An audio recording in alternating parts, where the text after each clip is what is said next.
Meron na naman pong naganap na pambabato sa kalsada.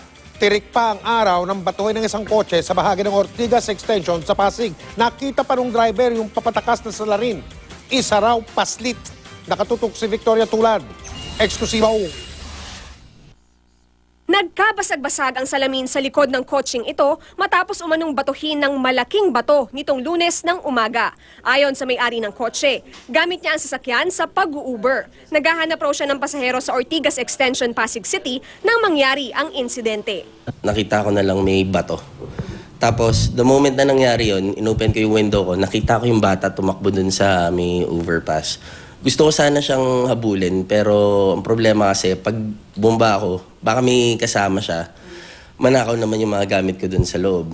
Hindi na raw matandaan ni Serrano ang mukha ng bata, pero lalaki raw ito at posibleng 10 hanggang 12 taong gulang lamang. Sinubukan daw ni Serrano na humingi ng tulong pero wala siyang nakitang pulis o traffic enforcer sa lugar. Pumunta na lang siya sa Pasig Police Headquarters at pinablotter ang insidente. Pero ayon sa hepe ng Traffic Sector 4 ng Pasig City, may nakatalaga silang tauhan sa lugar. Posibleng hindi lang daw ito nakita ni Serrano.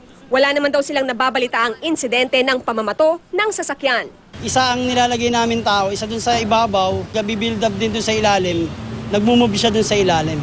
Naayos na ang kotse ni Serrano, pero hinayang na hinayang siya dahil ang 7,600 pesos na nagastos niya sa pagpapagawa nito, katumbas na raw ng kita niya sa isang linggo. Hindi raw niya akalain na mabibiktima siya ng pamamato, lalo't umaga ito nangyari at marami pang tao.